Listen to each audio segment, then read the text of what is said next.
DNA 3 प्रकार के यौगिकों द्वारा बना होता है। पहला पेंटोस शुगर जो कि डीऑक्सीराइबोस शुगर होती है। डीएनए में डीऑक्सीराइबोस शुगर पाई जाती है, जबकि आरएनए में राइबोस शुगर पाई जाती है। दूसरा फॉस्फेट जो कि फॉस्फोरिक एसिड या अम्ल के रूप में पाया जाता है। तीसरा है नाइट्रोजन बेस, नाइट्रोजन क्षार। यह विषम चक्रीय वलयाकार कार्बनिक यौगिक होते हैं। यह भी दो प्रकार के होते हैं, नाइट्रोजन बेस प्यूरिन्स और पैरिमिडीन। प्यूरिन भी दो प्रकार की होती है। प्यूरिन जो होती है वो डबल रिंग कंपाउंड्स होते हैं, जैसे एडेनिन। एडेनिन में 7वें और 90वें कार्बन संख्या पर नाइट्रोजन पाई जाती है। इसी प्रकार ग्वानिन में भी 7वें और 90वें पर कार्बन संख्या पर नाइट्रोजन पाई जाती है। इन्हें प्यूरिन बेस कहते हैं। दूसरे हैं पायरिमिडीन। तो इसमें ग्वानिन और एडेनोसिन में 2 रिंग पाई जाती है, एक तो बेंजीन रिंग पाई जाती है और एक इमिडाजोल रिंग पाई जाती है। और पायरिमिडीन जो होते हैं वो सिंगल रिंग होते हैं, बेंजीन रिंग होते हैं। ये थाइमीन है और ये साइटोसिन है। इसके कार्बन संख्या 1 और 3 पर नाइट्रोजन पाया जाता है। अब न्यूक्लियोसाइड क्या होता है कि जब पेंटोस शुगर में नाइट्रोजन बेस के मिलने से जो यौगिक बनता है उसे न्यूक्लियोसाइड कहते हैं। इस प्रकार डीएनए में 4 प्रकार के न्यूक्लियोसाइड पाए जाते हैं।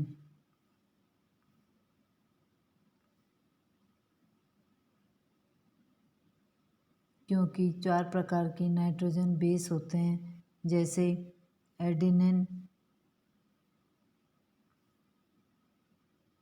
ए से एडेनिन, जी से ग्वानिन, सी से साइटोसिन और टी से थाइमीन।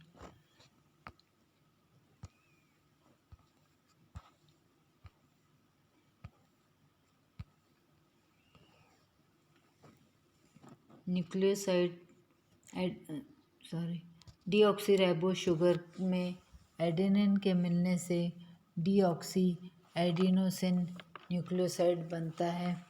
इसी प्रकार डीऑक्सीराइबोस शुगर में थाइमीन के मिलने से डीऑक्सी थाइमिडिन न्यूक्लियोसाइड बनता है।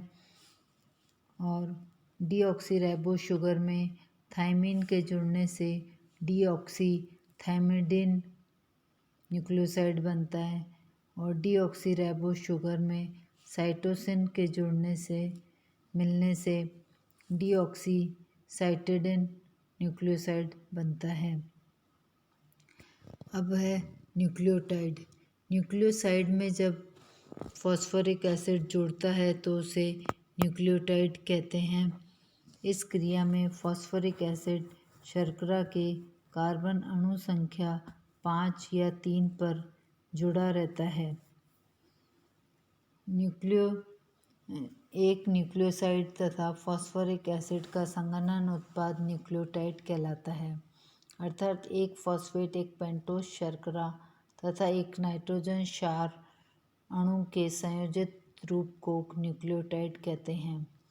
डीएनए के एक अणु में कई हजार न्यूक्लियोटाइड्स होती है, इसलिए डीएनए को पॉलीन्यूक्लियोटाइड कहते हैं।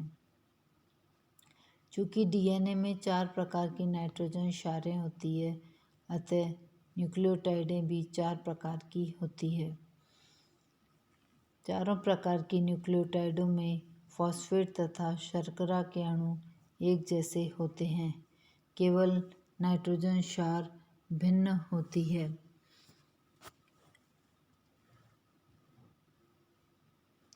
तो एडेनिन में डीऑक्सीराइबोस शुगर और फॉस्फेट के जुड़ने से डाई एडेनिलिक एसिड न्यूक्लियोटाइड बनता है। इसी प्रकार थाइमीन में डीऑक्सीराइबोस शुगर और फॉस्फेट के मिलने से डीऑक्सी थाइमिडिलिक एसिड न्यूक्लियोटाइड बनता है। और साइटोसिन में डीऑक्सीराइबोस शुगर मिलकर के और फॉस्फेट मिलकर के डीऑक्सी साइटेडेलिक एसिड न्यूक्लियोटाइड बनता है। और ग्वानिन और डीऑक्सीराइबोस शुगर और फॉस्फेट के मिलने से जुड़ने से डीऑक्सी ग्वानिलिक एसिड बनता है। तो फॉस्फेट समूह 2 शर्करा अणुओं से एक और कार्बन संख्या 5 से तथा दूसरे अणु के कार्बन संख्या 3 से जुड़ा रहता है। अब इस सारणी में डीएनए में पाई जाने वाली न्यूक्लियोसाइड्स व न्यूक्लियोटाइड्स के बारे में बताया है कि एडेनिन में डीऑक्सी एडिनोसिन कहते हैं इसको। एडेनिन और डीऑक्सीराइबोस शुगर मिलकर के डीऑक्सी एडिनोसिन बनता है। और थायमीन में डीऑक्सीराइबोस शुगर मिलकर के डीऑक्सी थायमिडिन बनता है और इसको संक्षिप्त रूप से डी और टी कहते हैं। इसी तरह साइटोसिन में डीऑक्सीराइबोस शुगर मिलकर के डीऑक्सी साइटिडिन बनता है जिसे डी और सी से प्रदर्शित किया जाता है। ग्वानिन में डीऑक्सीराइबोस शुगर मिलकर के डी और जी है, इससे प्रदर्शित किया जाता है डीऑक्सी ग्वेनोसिन। इसी तरह इस प्रकार से न्यूक्लियोटाइड है। न्यूक्लियोटाइड में एडेनिन के साथ डीऑक्सीराइबोस शुगर और फॉस्फेट के जुड़ने से डीऑक्सी एडेनिलिक एसिड या डीऑक्सी एडिनोसिन मोनोफॉस्फेट बनता है जिसे संक्षेप रूप में डीऑक्सी ए से एडिनोसिन, एम से मोनो और पी से फॉस्फेट।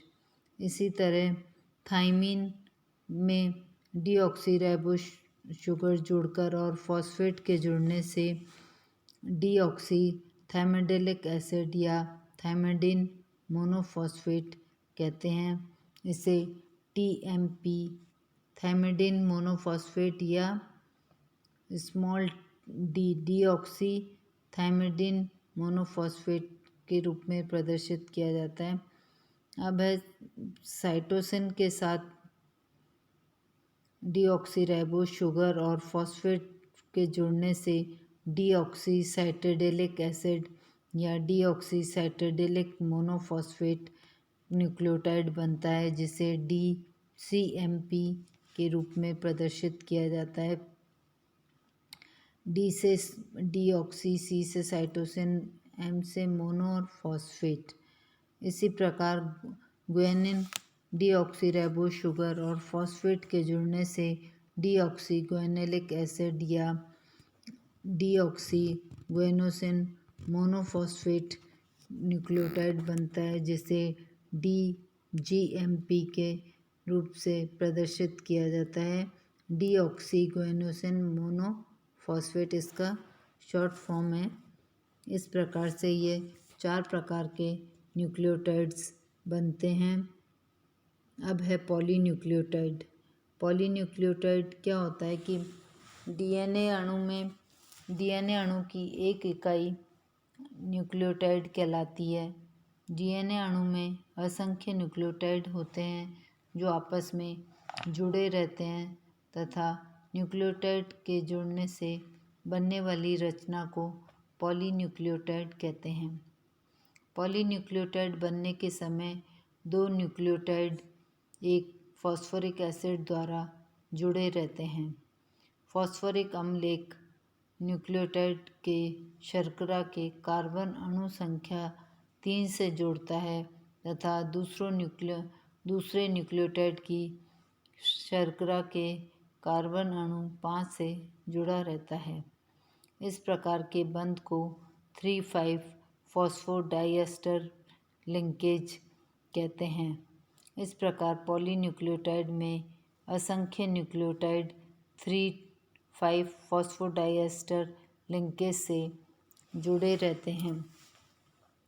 वॉटसन एंड क्रिक ने बताया कि डीएनए के एक अणु में 2 लंबी समानांतर पॉलीन्यूक्लियोटाइड श्रृंखलाएं होती है जो एक काल्पनिक अक्ष पर सर्पिल रूप से कुंडलित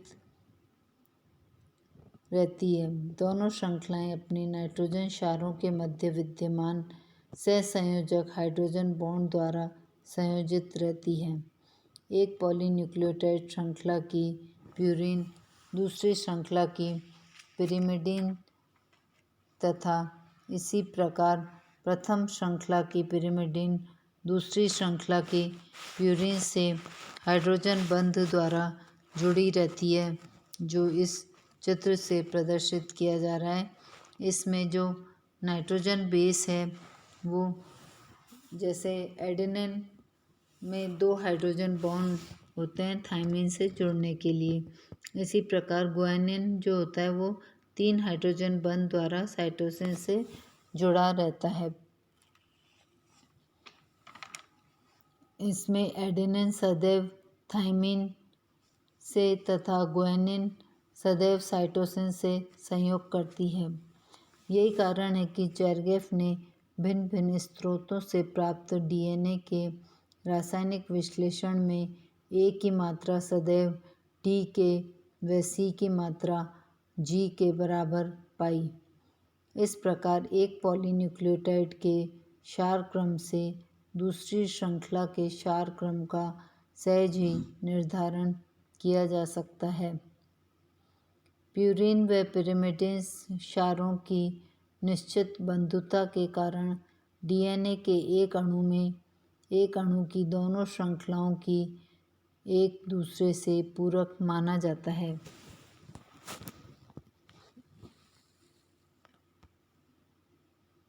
इसमें डीएनए की श्रृंखला में दो स्ट्रैंड्स पाए जाते हैं, एक 3-5 एंड होता है और एक 5-3 एंड होता है। यदि एक तरफ की नाइट्रोजन क्षार से क्षारों का क्रम मान लीजिए एक श्रृंखला में क्षारों का क्रम TTGCA है तो इससे संयोजित दूसरी श्रृंखला में क्षारों का क्रम AACGT होगा। जैसे A T से है, G C से है। यदि लेफ्ट साइड में AGGTA रखेंगे तो दूसरी तरफ इसकी अपने आप इसका संयोजन मालूम पड़ जाएगा कि A T से संयोग करेगा, G C से संयोग करेगा। इस प्रकार से यह लिंक बंधु डीएनए अणु की पॉलीन्यूक्लियोटाइड सूत्रों में 3 प्रकार के बंध पाए जाते हैं जो न्यूक्लियोटाइडों को सूत्रों में संयोजित करते हैं। प्रथम बंध फॉस्फेट मूलक व शर्करा के मध्य, द्वितीय बंध शर्करा व नाइट्रोजन क्षार अणु के मध्य, जबकि तृतीय बंध 2 पूरक सूत्रों की नाइट्रोजन क्षारों के मध्य विद्यमान होता है।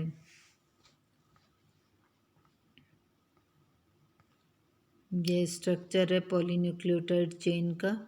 इसमें सबसे पहले ये प्यूरीन है, एडेनिन, ये शुगर से जुड़ करके यहाँ फॉस्फोरिक एसिड से जुड़ करके ये वापस दूसरी शुगर से जुड़ती है और इधर नाइट्रोजन बेस है गुआनिन और वापस फॉस्फोरिक एसिड से जुड़ करके ये इस प्रकार से पॉलीन्यूक्लियोटाइड चेन बनाती है। इस तरीके से बनेगा ये स्ट्रक्चर फिर कि पहले शुगर फिर फॉस्फेट फिर वापस शुगर फिर फॉस्फेट, ये एक स्ट्रैंड इस तरीके से चलता है और इधर भी इसी तरह से स्ट्रैंड चलता है, लेकिन बीच में जो नाइट्रोजन बेस है वो चेंज होते रहते हैं। फॉस्फेट और शुगर तो एक जैसे ही होते हैं लेकिन नाइट्रोजन बेस चेंज होते रहते हैं।